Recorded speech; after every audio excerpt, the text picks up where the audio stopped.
رسول الله رسول الله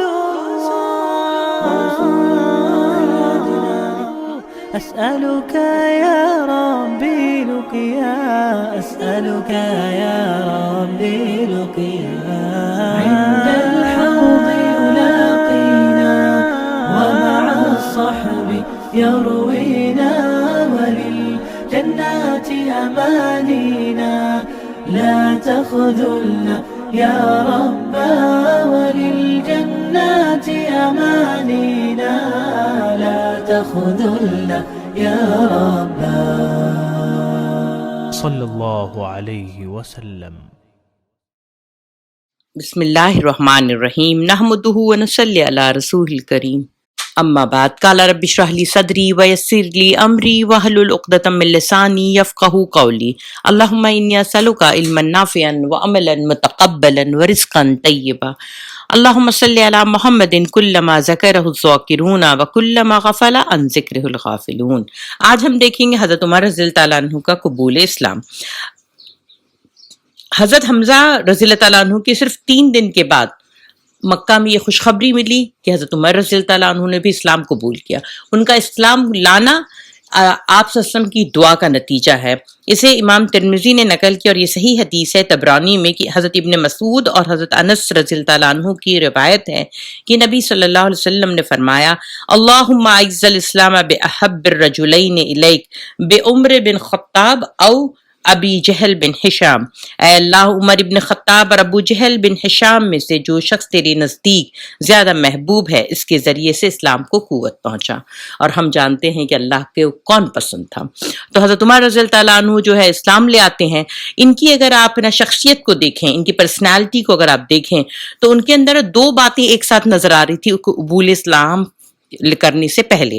ایک یہ کہ حضرت عمر رضی اللہ عنہ جو تھے وہ بہت ہی سخت مزاج کے تھے اور غصے میں جلدی آ جاتے تھے اور سختی بہت کرتے تھے، بہت ڈسپلن کر کے کرتے تھے، اور اپنے رسم اور رواج کو اور یہ جو ان کے رسوم تھے کفار مکہ کے اس کو بڑی احترام کی نظر سے دیکھتے تھے۔ دیکھیے یہ بھی ایک بلکہ ذہن ایسا تھا کہ جو اپنی چیزوں پہ بہت فخر کرتا تھا، اور مجھے یہ بہت اچھی کوالٹی حضرت عمر رضی اللہ عنہ کی لگتی ہے کہ ان کا ذہن جو ہے کسی اور سے متاثر نہیں ہوتا تھا۔ تو جو ان کے رسم رواج تھے اس پہ وہ مضبوطی سے قائم تھے، ایک دم بولتے سچائی کے ساتھ، پوری ایمانداری کے ساتھ۔ اور دوسری طرف جب وہ مسلمانوں کو دیکھتے تھے اور جیسے دیکھتے تھے خباب بن عرت ہیں، جب دیکھتے تھے حضرت بلال رضی اللہ تعالیٰ عنہ کی قربانی کی، یہ غلام ہو کر اس قدر تکلیف برداشت کر رہا ہے، آل یاسر کی فیملی کو دیکھتے تھے تو ان کو لگتا ہے یہ سارے اتنے کمزور ہیں، روز مار کھا رہے ہیں، اس قدر مار کھا رہے ہیں، اس قدر ستائے جا رہے ہیں، اور وہ حضرت بلال کا تو آپ کو پتا ہے احد الاحد۔ تو وہ کہتے ہیں کہ ایسا ہے کیا، کہ ایسا اللہ وحدہ لا شریک میں ہے کیا کہ لوگ جان تو دے سکتے ہیں، اپنے اوپر ساری اذیت تو برداشت کر سکتے ہیں، لیکن اس کے ساتھ کسی کو شریک نہیں کر سکتے۔ تو یہ چیز ان کو ہے نا بہت ان کو اٹریکٹ کرتی تھی، اور اندر سے وہ بہت عزت کی نظر سے اس چیز کو دیکھتے تھے۔ آپ یہ چیز آج کے زمانے میں دیکھیں گے، اگر آپ کو پہچان کی نظر ہے تو آپ دیکھیے اگر آپ صحیح اسلام پہ چلیں گے، میں نے اکثر اس بات کو محسوس کیا کہ جو ہمارا پڑھا لکھا جو اسلام کا سخت دشمن ہوتا ہے مگر اس کی نظر میں وہ احترام ہوتا ہے، اور وہ باقاعدہ مجھ سے تو 2-4 لوگوں سے بات ہوئی ہے، وہ یہ بات کہتے ہیں کہ پوری دنیا میں آج کہیں کوئی اگر فالو کر رہا ہے صحیح طور سے اپنے دین کو تو مسلم لوگ ہیں۔ تو مجھے اتنا وہ لگتا ہے کہ اگر اللہ رب العالمین اس کو صحیح طور سے لائے کہ ہم سب اپنی اپنی ذمہ داری پوری کرنے لگ جائیں تو اسلام کچھ کا کچھ ہو جائے۔ تو بہرحال حضرت عمر رضی اللہ عنہ جو ہے ان کا یہ ہے کہ ایک رات انہیں باہر گزارنی پڑی، وہ کسی وجہ سے باہر رہ گئے تھے۔ اب وہ دیکھے کہ آپ صلی اللہ علیہ وسلم جا رہے ہیں کہاں پہ، خانہ کعبہ کی طرف۔ اب وہ تھے ہی اس ٹائم پہ الگ ذہن کے، تو وہ پیچھے پیچھے ہو لیے اور دیکھا کہ آپ صلی اللہ علیہ وسلم وہاں پہ نماز پڑھنے کا اہتمام کر رہے ہیں۔ اب ان کے سامنے آ کے تو کھڑے نہیں رہ سکتے، تو کہا کہ پہلے میں تھوڑا سا دیکھ لوں کہ کیا ان کی ایکٹیویٹی ہے۔ تو اس بہانے سے وہ کیا کرتے، کعبہ کے پردے کے پیچھے چھپ جاتے ہیں، اور چھپنے کے بعد اللہ نے ان کے کانوں میں کیا کیا، اللہ کے رسول کی تلاوت جو ہے وہ گئی ڈائریکٹ، اور وہاں پہ آپ جب کلام پڑھ رہے ہیں تو کہتے ہیں کہ نا حضرت عمر اپنے جی میں کہ واقعی یہ خدا کی قسم یہ تو شاعر ہے، اتنا خوبصورت کلام ہے، کیونکہ وہ پڑھے لکھے تھے، ٹھیک ہے۔ تو اللہ کے رسول تلاوت کرتے انہ لقول رسول کریم وما ہوا بقول شاعر قلیلا ما تؤمنون، یہ ایک بزرگ رسول کا قول ہے، یہ کسی شاعر کا قول نہیں ہے، تم لوگ کم ہی ایمان لاتے ہو۔ تو حضرت عمر رضی اللہ تعالیٰ عنہ فوراً یہ سنتے کے ساتھ کہتے ہیں اوہو، تو یہ کاہن بھی ہے، کاہن یعنی جو فارچون کے بارے میں جانتا ہوں۔ تو اللہ کے رسول پھر تلاوت کرتے ہیں ولا یقول کاہن قلیلا ما تذکرون، کسی کاہن کا قول نہیں ہے، تم لوگ کم ہی نصیحت قبول کرتے ہو، یہ اللہ رب العالمین کی طرف سے نازل کیا گیا ہے۔ اور آخر سورہ تک حضرت عمر رضی اللہ تعالیٰ عنہ کا بیان ہے کہ اس وقت میرے دل میں اسلام گہرا اتر گیا، کیونکہ وہ دونوں بات دیکھیے، ان کے ساتھ کیا پڑھے لکھے، وہ انٹلیکچوئل ہے، تو وہ کہ ان کے لیے کیا ہے دوسرا معاملہ ہوتا ہے۔ تو وہ فوراً کہتے ہیں کہ میرے دل میں یہ اسلام پہلی بار گہرا اترا۔ ان کی طبیعت کی سختی اور رسول اللہ صلی اللہ علیہ وسلم سے ان کی جو عداوت تھی، جو دشمنی تھی، وہ لوگوں کو پتہ خوب تھا۔ ایک بار کیا ہوا کہ وہ آپ صلی اللہ علیہ وسلم کو دیکھا انہوں نے کہ مکہ میں اس طرح سے سب چل رہا ہے، تو انہوں نے تلوار لی اور سیدھا یہ پلان کر کے گئے کہ آج جو میں جڑ کو ہی ختم کر دوں گا، نعوذ باللہ، نہ رہے گی نہ یہ بانس نہ بجے گی بانسری۔ تو وہ تلوار لے کے اور بہت پھپھرتے ہوئے نکلے۔ اب وہ جب نکلے ہیں تو ایک نعیم بن عبداللہ ہیں، تو ان سے ملاقات ہوتی ہے، اب ان کے تیور دیکھ کے ہی سمجھ جاتے ہیں کہ کچھ معاملہ بہت خطرناک ہے۔ تو پوچھتے ہیں عمر کہاں کا ارادہ ہے؟ تو کہہ رہے بس آج جو ہے ایسے ایسے کروں گا، آپ صلی اللہ علیہ وسلم کا نعوذ باللہ قتل کر دوں گا، نہ رہے گا، مسئلے کا حل ہو جائے گا۔ تو انہوں نے دیکھا ان کو اور وہ سمجھ گئے کہ اب ان کو کیا کرنا ہوگا، ان کو ساتھ ہے نا ان کو ڈائیورٹ کرنا ہوگا۔ تو وہ کہتے ہیں کہ عمر تم پہلے اپنے گھر کی تو خبر لو، بعد میں تم دوسرے کی نہ خبر لینا، بعد میں سب کو روکنا، تمہارے گھر کا معاملہ تو دیکھو، تمہارے بہن بہنوئی جو ہے وہ تو خود ہے نا اپنا دین کو چھوڑ بیٹھے ہیں۔ اب اتنا ان کو کہنا تھا کہ وہ غصے سے بے قابو ہو کے اپنی بہن کے گھر پہنچ چکے۔ اور ان کے بہنوئی کون ہے؟ وہی سعید جو آپ نے پڑھا تھا کہ وہ جو حنیف لوگ تھے، ان کے والد کا تھا ان کی جنت میں، تو ان کے بیٹے ہیں یہ، اور ان کی نہ بہنوئی بھی ہیں۔ تو حضرت عمر رضی اللہ تعالیٰ عنہ اپنے بہنوئی کے گھر پہنچے، اور وہاں پہ پہنچتے کے ساتھ ہی ان کو آواز آ رہی تھی، اور یہ بہن اور بہنوئی مل کے حضرت خباب بن ارت کو بلائے تھے۔ حضرت خباب بن ارت جو ہے وہ قرآن پڑھ کے دونوں کو سنا رہے تھے، اور تینوں مطلب آپس میں قرآن کے بارے میں ڈسکشن اور پڑھائی ہو رہی تھی، اور انہوں نے سن لیا۔ اور یہ جب انٹر ہوتے ہیں، جب اندر داخل ہوتے ہیں تو کہتے ہیں کیا پڑھ رہے ہو؟ تو ان لوگ کہہ رہے کچھ نہیں، ہم کچھ نہیں کر رہے ہیں۔ یہ کہہ رہے ہیں کہ نہیں میں نے سنا ہے، تم مجھے بتاؤ۔ سختی کرتے ہیں اور بہت سختی کرتے ہیں، اور ہے نا یہاں تک کہ نا بہنوئی کا گلا پکڑ لیتے ہیں، مار پیٹ ہونے لگتی ہے۔ تو ان کی بہن غصے میں کہتی ہیں کہ تمہارا دین ایک دم بیکار ہے جس پہ تم عمل کر رہے ہو، ہاں ہم نے یہ رسول کا جو دین ہے ہم نے اس کو قبول کر لیا، اور زور سے نا کلمہ شہادت پڑھتی ہیں۔ اس پر عمر رضی اللہ عنہ کو بہت غصہ آتا ہے، اور وہ بہت بری طرح سے ان کو نا ان کو آپ کہہ سکتے ہیں غصے کا تھپڑ لگتا ہے ان کو، بہن کو، یا پھر ان کو مار دیتے ہیں اور سر پھٹ جاتا ہے اور خون نکل آتا ہے۔ اب یہ حرکت عمر رضی اللہ عنہ نے کبھی زندگی میں نہیں کی ہوتی ہے۔ اب ان کو بہت وہ خون دیکھ کے کیا ہوتا ہے، وہ ایک دم شرمندہ ہو جاتے ہیں اور ٹھنڈے پڑ جاتے ہیں۔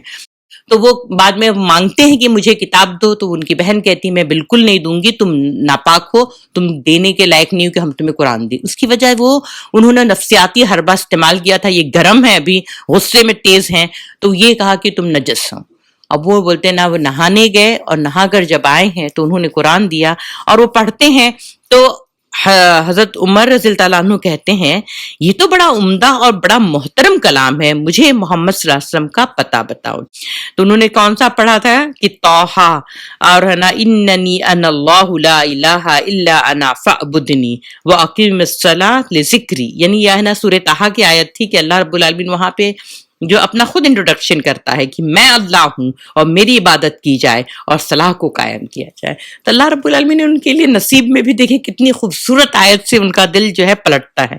تو حضرت خباب، حضرت عمر رضی اللہ عنہ کی فکر یہ جملہ سن کر باہر آ گئے اور کہا کہ عمر خوش ہو جاؤ، مجھے امید ہے کہ رسول اللہ صلی اللہ علیہ وسلم نے جمعرات کے روز تمہارے لیے دعا کی تھی اور اللہ نے اسے قبول کر لی۔ وہ بڑے خوش ہو جاتے ہیں، اور پھر یہ سن کر حضرت عمر رضی اللہ عنہ آپ صلی اللہ علیہ وسلم سے ملنے جاتے ہیں۔ ان کے ملنے کا طریقہ ایسا ہوتا ہے کہ جیسے کوئی غلام اپنے آقا سے ملنے آئے، تو انہوں نے اس زمانے کا یہ دستور ہوتا ہے کہ غلام لوگ تلوار لے کر نہیں چل رہے ہوتے ہیں، اور اگر کسی مالک کی تلوار وہ لے کے چلیں گے بھی تو وہ اپنی گردن میں ایسے ڈالتے ہیں جیسے وہ یوز نہیں کریں گے، تو وہ گردن میں اس طرح سے تلوار ڈالتے ہیں اور غلام کی نشانی لے کے چلتے ہیں، اور آپ صلی اللہ علیہ وسلم کے وہ دار ارقم میں پہنچتے ہیں اور وہاں جا کے جب دروازہ نوک کرتے ہیں اور سب پوچھتے کون آیا ہے تو عمر. اب اس وقت بھی ان کی ہیبت یہ ہے کہ تمام صحابی ڈر جاتے ہیں کہ اور یہ عمر آگے اب کیا ہوگا. تو حضرت حمزہ رضی اللہ تعالیٰ عنہ کہتے ہیں کہ دروازہ کھولو، کیونکہ حضرت حمزہ بھی ایکولی بہادر تھے. تو کہہ رہے اگر وہ آیا صحیح نیت سے تو خوش آمدید، نہیں تو تلوار ہمارا فیصلہ کر دے گی. اس کے بعد عمر رضی اللہ تعالیٰ عنہ کو آپ صلی اللہ علیہ وسلم دیکھتے ہیں تو کہتے ہیں کہ تم لوگ کب تک اس طرح سے کرو گے عمر، کب وہ نا حق بات کو سمجھو گے. تو حضرت عمر رضی اللہ تعالیٰ عنہ جو ہے وہ اپنا قبول اسلام کرتے ہیں اور کلمہ پڑھتے ہیں، اور کلمہ کہتا ہے اشہد اللہ الہ الا اللہ وانک رسول اللہ، میں گواہی دیتا ہوں کہ یقیناً اللہ کے سوا کوئی لائق عبادت نہیں اور یقیناً آپ اللہ کے رسول ہیں. تو یہ سن کر صحابہ کرام اتنی زور سے تکبیر ماری کہ خوشی کے مارے وہ بے حال ہو گئے تھے.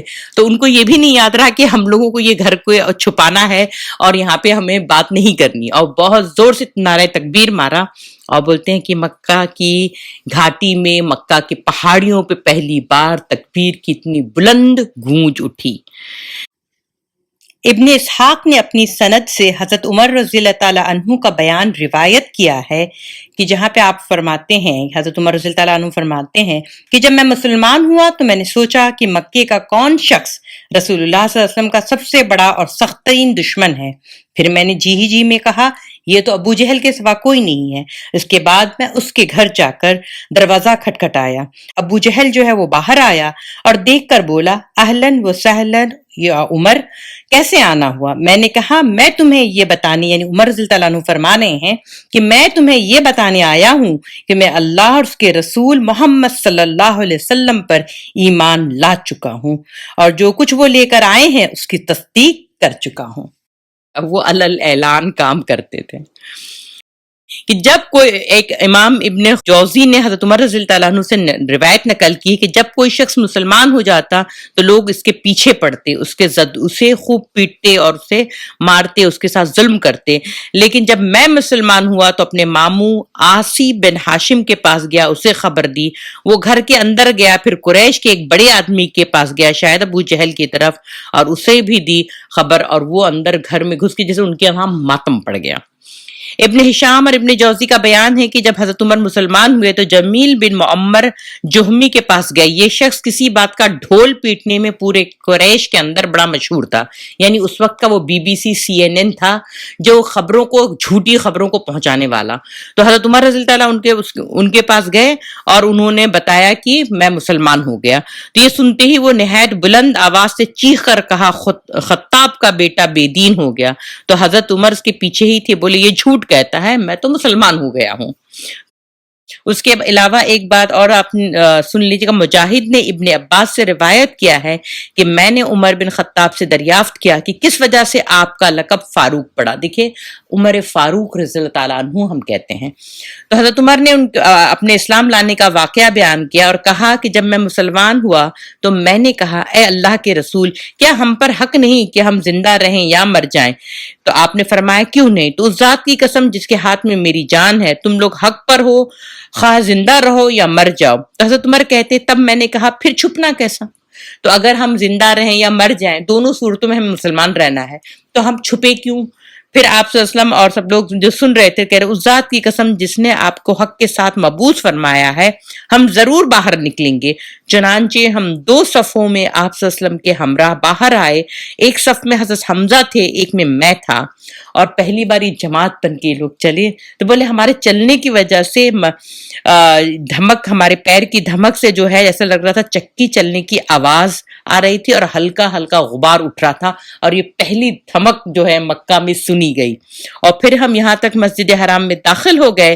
حضرت عمر کا بیان ہے کہ قریش نے مجھے اور حمزہ کو دیکھا تو ان کے دلوں پر ایسی چوٹ لگی جو اب تک نہ لگی تھی. اس دن رسول اللہ صلی اللہ علیہ وسلم نے میرا لقب فاروق رکھ دیا. تو پہلی بار جماعت کے ساتھ اور خانہ کعبہ کے سامنے عزت سے ان لوگوں نے نماز پڑھی، باہر بے خوف ہو کے. حضرت ابن مسعود رضی اللہ تعالیٰ عنہ کا ارشاد ہے کہ ہم خانہ کعبہ کے پاس نماز پڑھنے پر قدرت نہ رکھتے تھے یہاں تک کہ حضرت عمر اسلام لے آئے۔ حضرت صہیب بن سنان رومی رضی اللہ تعالیٰ عنہ کا بیان ہے کہ حضرت عمر رضی اللہ تعالیٰ عنہ مسلمان ہوئے تو اسلام پردے سے باہر آیا، اس کی اعلانیہ دعوت دی گئی اور ہم حلقہ لگا کر بیت اللہ کے سامنے بیٹھتے اور بیت اللہ کا طواف کیا، اور جس نے ہم پر سختی کی اس سے انتقام لیا۔ اور حضرت ابن مسعود رضی اللہ تعالیٰ عنہ کا بیان ہے کہ جب حضرت عمر اسلام قبول کیا تب سے ہم برابر طاقتور اور اسلام باعزت رہا۔ سبحان اللہ، اللہم اجعلنا منہم۔ اے اللہ ہمارے گھروں میں ہمارے ساتھ یہ معاملہ فرما دے، ہماری نیتوں کو صحیح کر دے۔ اب قریش کا نمائندہ رسول اللہ صلی اللہ علیہ وسلم کے حضور ان دنوں جو ہے جب حضرت حمزہ اور حضرت عمر بن خطاب جب ہے نا مسلمان ہو جانے کے بعد ان لوگوں کو بہت زیادہ کیا ہو گیا، پریشانی ہو گئی۔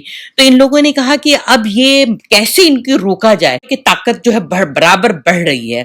تو انہوں نے کہا کہ چلو اب تھوڑا سا ڈپلومیٹک چینل کی طرف چلتے ہیں، اور ایک ابو الولید تھا، اس کا نام عتبہ بھی تھا، ابو الولید کے نام سے جانا جاتا تھا، وہ اس کے پاس ہے نا رسول اللہ صلی اللہ علیہ وسلم کے پاس جا کر بیٹھ گیا، پھر بولا بھتیجے ہماری قوم میں تمہارا جو مرتبہ و مقام ہے، یعنی یہ ڈپلومیٹک ٹائز یہ نا لے کر آیا ہے، اور یہ چاہ رہا تھا کہ وہ کنونس کر لے کیونکہ اس کی بہت اچھی بات کرنے کا انداز ہوتا تھا۔ تو وہ کہہ رہے کہ جو تم اپنی قوم کے بڑا معاملہ لے کر آئے ہو، جس کی وجہ سے تم نے ان کی جماعت میں تفرقہ ڈال دیا ہے، ان کی عقلوں کو حماقت سے دوچار کر دیا ہے، ان کے معبودوں کو اور ان کی دین کی عیب چینی کی ہے، اور جو آبا و اجداد گزر چکے ہیں انہیں تم نے کافر ٹھہرایا ہے، لہٰذا تم میری بات سنو، تم پر میں چند باتیں پیش کرتا ہوں۔ رسول اللہ صلی اللہ علیہ وسلم فرمایا ابو الولید کہو میں سنوں گا۔ ابو الولید نے کہا بھتیجے معاملہ جو تم لے کر آئے ہو اس سے اگر تم چاہتے ہو کہ مال حاصل کرو تو ہم تمہیں بہت سا مال دیں گے، اگر تم چاہتے ہو کہ عزت کا مرتبہ حاصل کرو تو آؤ ہم تمہیں اپنا سردار بناتے ہیں۔ دیکھیے ابھی تک وہاں بادشاہت نہیں تھی مکہ میں، لیکن وہ تھک گئے ان کے دین سے، تو آفر کیا دے رہے ہیں، آؤ ہمارے ساتھ مل جاؤ اور اب کی بار تم جو ہے کیا ہے تمہاری سرکار اور تمہارا جو ہے وہ رہے گا، مانا جائے گا، تو تم کیا کرو ہماری بات کو مان لو، تو تم بادشاہ بننا چاہتے ہو تو بادشاہ بن جاؤ، اور اگر کہتے ہیں کہ تمہارے پاس کوئی جن بھوت تمہیں جو آ کے یہ سب کر رہا ہے، یعنی ان کو تو یہ سمجھ ہی نہیں آتے کہ اس کو ہم کریں کیا، تو کہہ رہے کوئی جنات وغیرہ آ رہا ہے تو آؤ ہم تمہارا علاج کرواتے ہیں، ہمارے پاس اور اس کے لیے جو بھی مال خرچ ہوگا ہم تیار ہیں تاکہ تم شفا یاب ہو جاؤ۔ تو عتبہ یہ باتیں کہتا رہا تو رسول اللہ صلی اللہ علیہ وسلم سنتے رہے۔ جب فارغ ہو گئے تو آپ صلی اللہ علیہ وسلم نے فرمایا کہ آپ ابو الولید کیا آپ فارغ ہو گئے؟ تو اس نے کہا ہاں۔ تو آپ نے فرمایا اچھا اب میری بات سنو۔ تو آپ صلی اللہ علیہ وسلم نے فرمایا دیکھیے یہ سورہ آپ نے نا یہ تلاوت فرمائی، حام میم، یہ رحمان و رحیم کی طرف سے نازل کی ہوئی ایسی کتاب ہے جس کی آیتیں کھول کھول کر بیان کر دی گئی ہیں۔ عربی قرآن لوگوں کے لیے جو علم رکھتے ہیں بشارت دینے والا، ڈرانے والا ہے، لیکن اکثر لوگوں نے اعتراض کیا اور وہ سنتے نہیں ہیں، کہتے ہیں جس چیز کی طرف تم ہمیں بلاتے ہو اس کے لیے ہمارے دلوں پر پردہ پڑا ہوا ہے۔ رسول اللہ صلی اللہ علیہ وسلم آگے پڑھتے رہے اور عتبہ اپنے دونوں ہاتھ پیچھے زمین پر ٹیکے چپ چاپ سنتا رہا۔ جب آپ سجدے کی آیت پر پہنچے تو آپ نے سجدہ کیا، پھر فرمایا ابو الولید تمہیں جو کچھ سننا تھا سن چکے، اب تم جانو اور تمہارا کام جانے۔ عتبہ اٹھا اور سیدھا اپنے ساتھیوں کے پاس آیا۔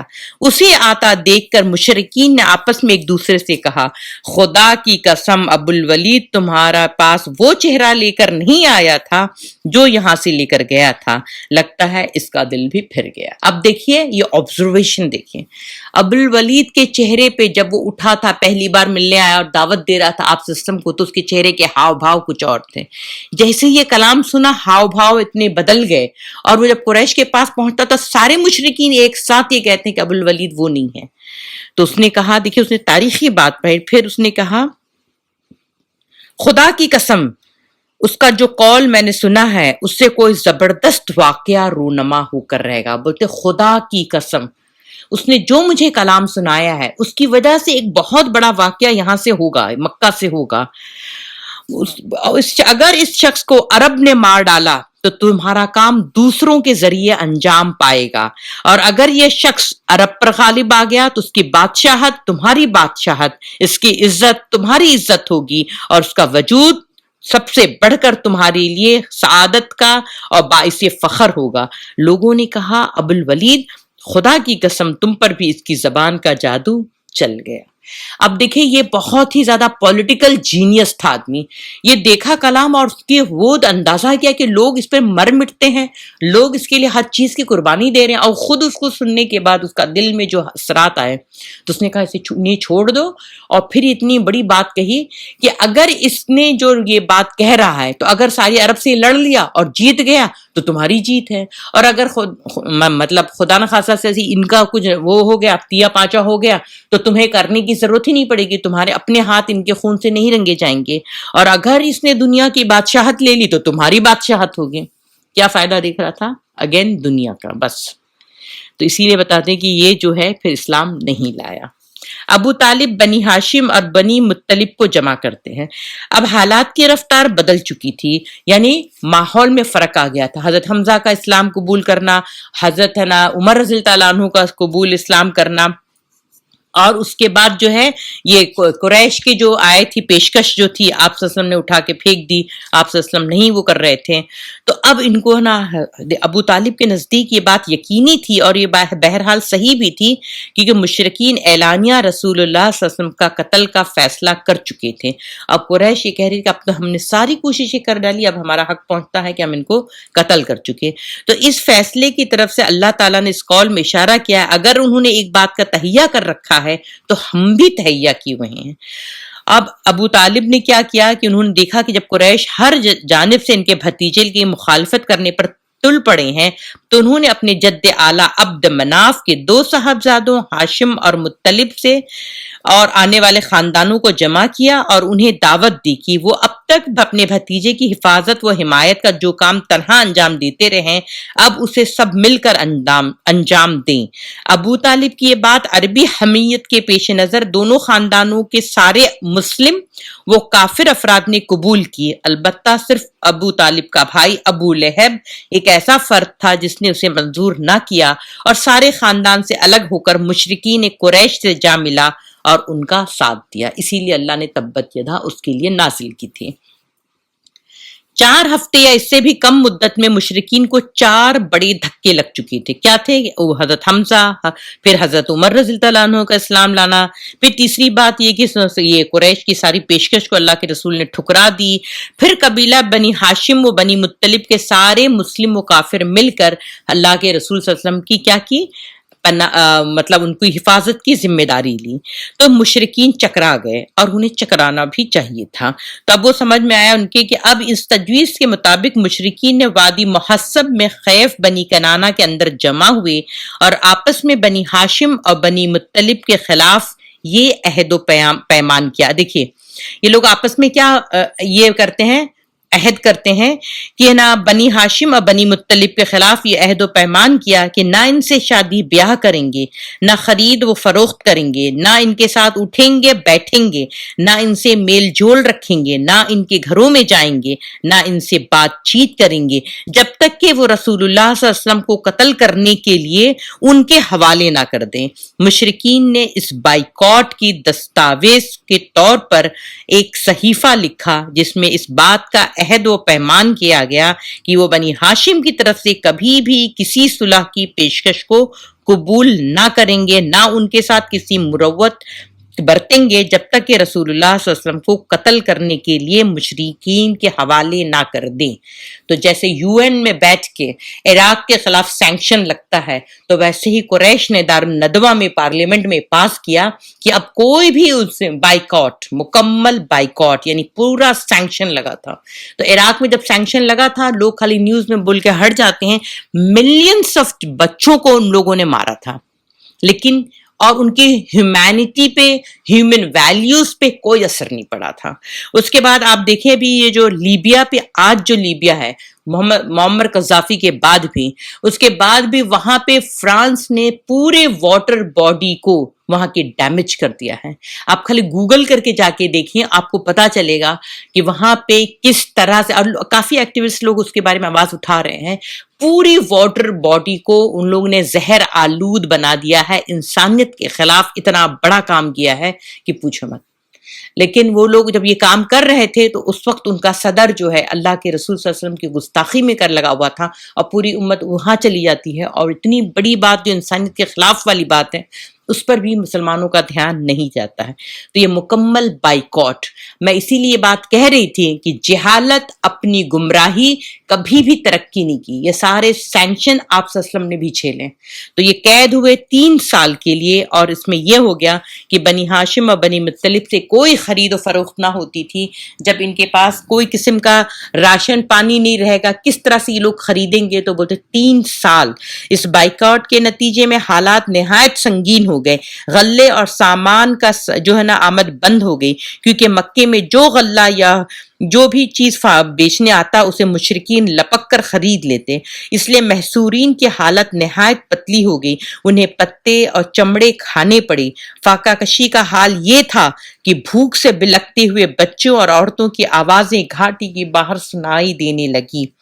ان کے پاس بمشکل کوئی چیز پہنچتی تھی، وہ بھی چھپ چھپا کے پس پردہ۔ وہ لوگ حرمت والے مہینے کے علاوہ باقی ایام میں اشیاء ضرورت کی خرید کے لیے گھاٹی سے باہر نکلتے بھی نہ تھے، اگرچہ ان قافلوں میں سامان خرید سکتے تھے جو باہر سے مکہ سے آئے تھے۔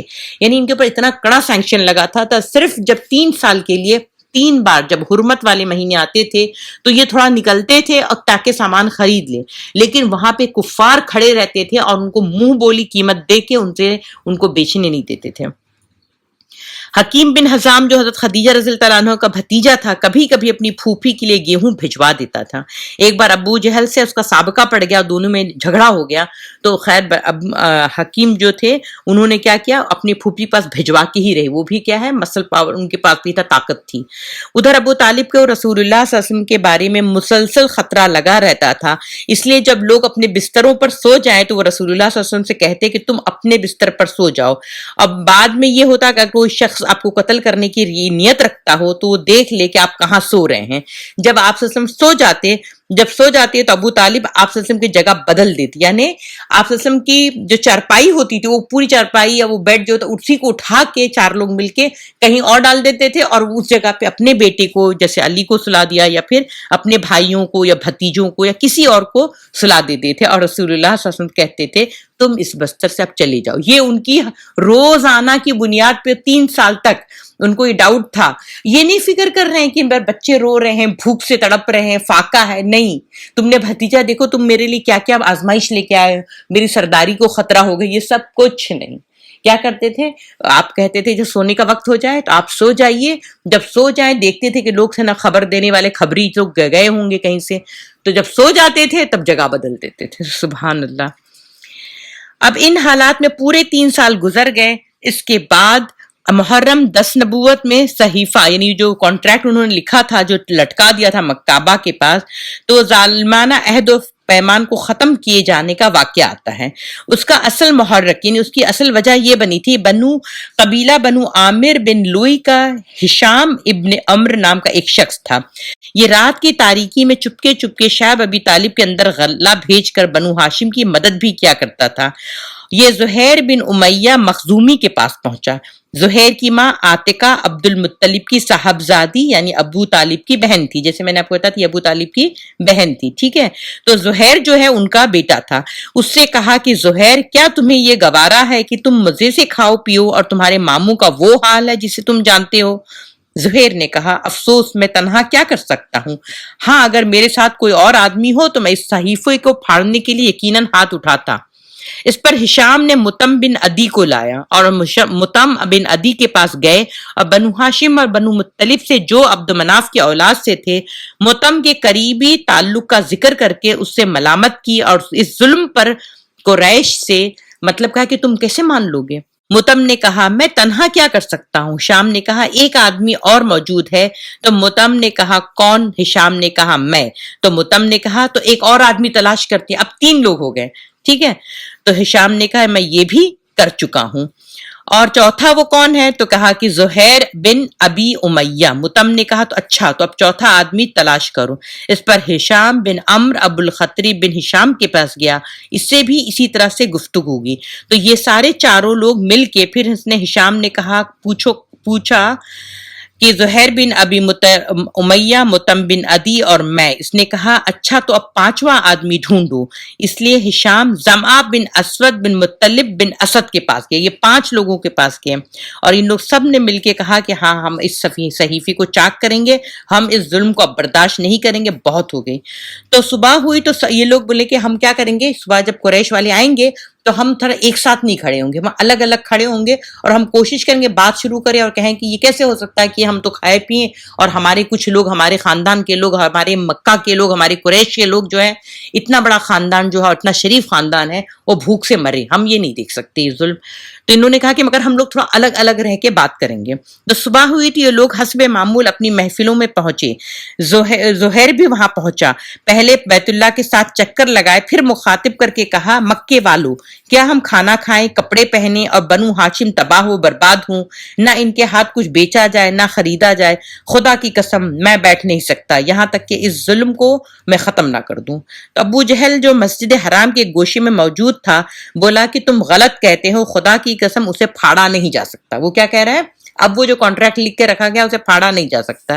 اس پر زمعہ بن اسود نے کہا، اب بھی 5 نے پلاننگ کی تھی نا، تو اب پیچھے جب زمعہ کہتے ہیں کہ تم بہت زیادہ غلط بات کہتے ہو، جب یہ صحیفہ لکھا گیا تھا تب بھی ہم لوگ اس سے راضی نہیں تھے. اب انہوں نے دوسری بات چھیڑ دی، یہ تم نے زبردستی لکھوا دیا، ہم اس سے راضی نہیں ہیں. اس پر ابو الخطری بھی زمعہ سے مل کر کہتے ہیں ہاں زمعہ ٹھیک کہہ رہا ہے، اس میں جو کچھ لکھا گیا اس سے ہم راضی نہیں ہیں، اس کو ہم نہیں مانتے ہیں. اس کے بعد متم بن عدی نے کہا تم دونوں ٹھیک کہتے ہو، جو اس کے خلاف کہتا ہے وہ غلط کہتا ہے، اور میں بھی اس میں ہوں کہ اس صحیفے کو پھاڑ دیا جائے. تو یہ جو ہے نا ماجرا دیکھ کر ابو جہل نے کہا یہ جو ہے تم جو کر رہے ہو اس کی پلاننگ تم نے پہلے کہیں اور کر لی تھی اور اب یہ ڈرامہ کر رہے ہو. اس دوران ابو طالب بھی حرم پاک میں کے گوشے میں موجود تھے. جب یہ بات ہو رہی تھی تو ادھر آپ صلی اللہ علیہ وسلم نے ابو طالب کو بھیجا. ان کے آنے کی وجہ یہ تھی کہ اللہ تعالیٰ نے رسول اللہ صلی اللہ علیہ وسلم کو اس صحیفے کے بارے میں، ابو جہل نے کیا بات کی، فوراً منہ سے بھی نکالا، یہ تم کسی قیمت پہ خدا کی قسم اسے پھاڑا نہیں جا سکتا. اب ابو طالب آئے اور کیا کہتے ہیں، ان کے آنے کی وجہ یہ تھی کہ اللہ تعالیٰ نے رسول اللہ کو اس صحیفے کے بارے میں خبر دی تھی. اس پر اللہ تعالیٰ نے کیڑے بھیج دیے ہیں جس نے ظلم اور ستم و قرابت شکنی کی ساری باتیں چٹ کر دی ہیں.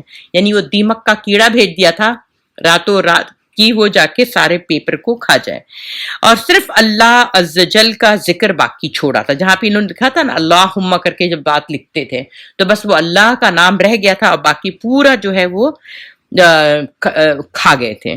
تو جب یہ بات انہوں نے کہی تو سب لوگ بھوچکے رہ گئے. تو حضرت ابو طالب کہتے ہیں دیکھیے میں خبر لے کر میرے بھتیجے نے بھیجا ہے، اس نے یہ کہا ہے کہ اگر وہ جھوٹا ثابت ہوا تو تم ہمارے اور اس کے درمیان سے ہٹ جائیں گے، نہیں ہم لوگ پھر اب ہٹ جائیں گے، جو چاہے تم کرو ان کے ساتھ، اور اگر جو جی چاہے کرنا، لیکن اگر وہ سچا ثابت ہوا تو تمہیں ہمارے بائیکاٹ اور ظلم سے باز آنا ہوگا.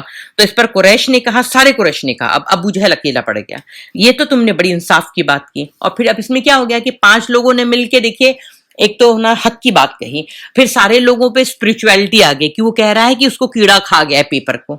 اب زیادہ تر دیکھیے آج بھی دور میں کیا ہوتا ہے کہ جب بھی بات آئے گی حق کی تو لوگ حق کے ساتھ لڑنے والے، حق کے ساتھ کرنے والے کم رہیں گے، لیکن اسپرچویلٹی معجزہ دیکھنے والے لوگ بہت ہوتے ہیں. تو سارے لوگ بھی دیکھنے گئے کہ ہاں دیکھیں ابو طالب نے جو بات کہی وہ صحیح ہے یا نہیں. تو ابو طالب جب وہ ادھر سارے لوگ جب گئے تو دیکھا کہ صرف اور صرف کیا لکھا تھا، بسمک اللہم، کہ اللہ کے نام سے لکھا ہوا تھا، باقی سارا کیڑوں نے کھا گیا تھا. اگر وہ کوئی نشانی دیکھتے تو اللہ نے پھر ایک آیت بھیجی، دیکھیں اگر وہ یہ کوئی نشانی دیکھتے ہیں تو رخ پھیر لیتے ہیں اور کہتے ہیں کہ یہ تو چلتا پھرتا جادو ہے. چنانچہ مشرکین نے اس نشانی سے بھی رخ پھیر لیا، حالانکہ اس وقت جو مشرکین پہ اثر ہونا چاہیے تھا، لیکن یہ سارا کچھ جو ہے اس کو منہ پھیر کر رہ گئے. اب میں یہاں پہ آپ کو ایک بات بتانا چاہ رہی ہوں کہ کوئی بھی نشانی دیکھنے سے پہلے، اللہ کی مدد کو حاصل کرنے سے پہلے آپ کو صبر کی آزمائش سے گزرنا ہوتا ہے. آپ صلی اللہ علیہ وسلم کے خاندان جو مسلم تھا وہ بھی، جو کافر تھا وہ بھی. اس وقت دیکھیے عباس رضی اللہ عنہ بھی اسلام نہیں لائے تھے، اور چچا ابو طالب کا تو خیر معاملہ ہی الگ ہے، وہ اپنی جان سے زیادہ ان کو پیار کر رہے ہیں. یہ سارے لوگ جو تھے جنہوں نے اسلام، اور بہت سارے اور لوگ بھی تھے جنہوں نے اسلام نہیں لایا تھا، لیکن یہ حق کے لیے، حمیت کے لیے کھڑے ہوئے تھے. تو یہ جو چیزیں آپ کو پہلے قربانی دینی پڑتی ہے. اب ابو طالب کی خدمت میں قریش کا آخری وفد، یعنی رسول اللہ صلی اللہ علیہ وسلم نے شیب ابی طالب سے نکلنے کے بعد پھر حسب معمول دعوت و تبلیغ کا کام شروع کیا. تو جب ابو طالب جو ہے نا اب بیمار پڑ گئے، اب قریش کو معلوم ہوا کہ ان کی حالت غیر ہوتی جا رہی ہے، تو انہوں نے آپس میں کہا کہ دیکھو حمزہ اور عمر تو مسلمان ہو گئے، کہیں ایسا نہ ہو کہ ابو طالب بھی وہ یہ دین کو پوگ ہو جائیں. تو وہاں پہ وہ مستقل ڈیوٹی لگائے رکھتے تھے کہ ابو طالب کے پاس وہاں پہ کوئی نہ کوئی رہے. تو کہتے ہیں اور بات بھی اپنی کہنا چاہ رہے ہیں کہ اے ابو طالب، ہمارے درمیان آپ کا جو مرتبہ و مقام ہے اسے آپ جانتے ہیں، اور آپ جس حالت سے گزر رہے ہیں وہ بھی آپ کے سامنے ہے. ہمیں اندیشہ ہے کہ یہ آپ کے آخری ایام میں ادھر ہمارے اور آپ کے بھتیجے کے درمیان جو معاملہ چل رہا ہے اس سے بھی آپ واقف ہیں. ہم چاہتے ہیں کہ آپ انہیں بلائیں اور ان کے بارے میں ہم سے کچھ عہد و پیمان لیں، اور ہمارے بارے میں ان سے عہد و پیمان لیں، ہم ایک دوسرے کے بارے میں مطلب کچھ ایشورنس دیں، ہم ان کو ہمارے دین پر چھوڑ دیں اور ہم ان کو ان کے دین پر چھوڑ دیں. اس پر ابو طالب نے آپ صلی اللہ علیہ وسلم کو بلوایا. آپ صلی اللہ علیہ وسلم تشریف لائے تو کہا بھتیجے یہ تمہاری قوم کے معزز لوگ ہیں، تمہارے لیے جمع ہیں، یہ چاہتے ہیں کہ تمہیں کچھ عہد و پیمان دے دیں اور تم بھی ان کو کچھ عہد و پیمان دے دو. جواب میں رسول اللہ صلی اللہ علیہ وسلم نے کہا آپ لوگ یہ بتائیں اگر میں آپ کو ایک ایسی بات پیش کروں جس کو اگر آپ قائل ہو جائیں تو عرب کے بادشاہ بن جائیں. اب آپ صلی اللہ علیہ وسلم نے بھی دیکھا کہ یہ دوسرے ٹائپ کے لوگ ہیں تو ان کو آفر دوسرے سے دے رہے ہیں، تو آپ عرب کے بادشاہ بن جائیں، عجم آپ کے زیر نگی آ جائیں، یعنی آپ کے کنٹرول میں آ جائیں، تو آپ کی کیا رائے ہوگی؟ بعض روایتوں میں کہا گیا ہے کہ آپ نے ابو طالب کو مخاطب کر کے فرمایا کہ ان میں سے ایک ایسی بات چاہتا ہوں جس کے یہ قائل ہو جائیں تو عرب ان کے تابع و فرمان بن جائیں اور عجم انہیں جزیہ دیں گے. تو یہ جب بات سنی تو ابو جہل نے کہا کہ اچھا وہ بات بتاؤ کیا بات ہے، تمہارے باپ کی قسم ایسی ایک بات کیا 10 باتیں بھی پیش کرو گے تو ہم ماننے کو تیار ہیں. تو اس پر آپ نے فرمایا لا الہ الا اللہ کہیں اور اللہ کے سوا جو کچھ پوچھتے ہیں اسے چھوڑ دیں. اس پر انہوں نے ہاتھ پیٹ کر تالیاں بجا بجا کر کہا کہ محمد صلی اللہ علیہ وسلم تم یہ چاہتے ہو کہ سارے خداؤں کی جگہ بس ایک ہی خدا بنا ڈالو، واقعی تمہارا معاملہ بڑا عجیب ہے. تو اس کے بعد قرآن مجید کی سورہ نازل ہوئی سورہ صاد، جس کا ہے نا معنی یہ ہے کہ صاد قسم ہے نصیحت بھری قرآن کی، بلکہ جنہوں نے کفر کیا ہیکڑی اور ضد میں ہے، ہم کتنی ہی تو قومیں ان سے پہلے ہلاک کر دیں. وہ چیخے چلائے لیکن اس وقت جب بچنے کا وقت نہ تھا، انہیں تعجب ہے کہ ان کے پاس خود انہی میں سے ایک ڈرانے والا آ گیا ہے. تو اس طرح سے یہ معاملہ ہوا تھا. اب ابو طالب کا جو ہے مرض بڑھتا گیا اور بالآخر وہ انتقال کر گئے. ان کی وفات شعب ابی طالب کے محصوری کے خاتمے کے 6 ماہ بعد، یعنی شعب ابی طالب میں جو 3 سال یہ لوگ قید رہے، تو جب ختم ہوئی قید تو یہ 6 مہینے کے بعد ہی رجب سن 10 نبوی میں ان کا انتقال ہوا. صحیح بخاری میں حضرت مصعب سے مروی ہے کہ جب ابو طالب کی وفات کا وقت آیا تو نبی صلی اللہ علیہ وسلم کے پاس تشریف لے گئے. وہاں ابو جہل بھی موجود تھا. آپ صلی اللہ علیہ وسلم نے فرمایا چچا جان آپ لا الہ الا اللہ کہہ دیجئے، بس ایک کلمہ جس کے ذریعے میں اللہ کے پاس آپ کے لیے حجت پیش کر سکوں گا. ابو جہل اور عبداللہ بن امیہ نے کہا ابو طالب کیا عبد المطلب کی ملت سے تم رخ پھیر لوگے؟ پھر یہ دونوں برابر ان سے بات کرتے رہے یہاں تک کہ آخری بات جو ابو طالب نے لوگوں سے کی تو کہا عبد المطلب کی ملت پر. نبی صلی اللہ علیہ وسلم نے فرمایا میں جب تک آپ سے روک نہ دیا جاؤں آپ کے لیے دعائے مغفرت کرتا رہوں گا. اس پر آیت نازل ہوئی کہ نبی صلی اللہ علیہ وسلم اور اہل ایمان کے لیے درست نہیں کہ مشرکین کے لیے دعائے مغفرت کریں اگرچہ وہ قرابت دار ہی کیوں نہ ہو، جب کر ان پر واضح ہو چکا ہے کہ وہ لوگ جہنمی ہیں. پھر ایک اور آیت آئی کہ آپ جسے پسند کریں ہدایت نہیں دے سکتے. ابو طالب نبی صلی اللہ علیہ وسلم کی کس قدر حمایت و حفاظت کی تھی. در حقیقت مکے کے بڑے بڑے احمقوں کے حملے سے اسلامی دعوت کے بچاؤ کے لیے وہ ایک قلعہ تھے، لیکن وہ بذات خود اپنے بزرگ آبا و اجداد کی ملت پر قائم رہے، اس لیے مکمل کامیابی نہ پا سکے. اس کے بعد حضرت ابو طالب کا انتقال ہو جاتا ہے. میں آپ کو صرف یہ بتانا چاہ رہی ہوں کہ اپنے ایمان کو اپنے اسلام کو ہلکے میں نہ لیں. اتنا قریب کا رشتہ، اتنا بڑے بڑے کام، لیکن ان کو وہ ہدایت نہیں ملی. تو خدا را اپنی ہدایت کو اپنے اسلام کو اس کی بہت قدر کی نظر سے دیکھیں. جزاک اللہ خیر. شکرا.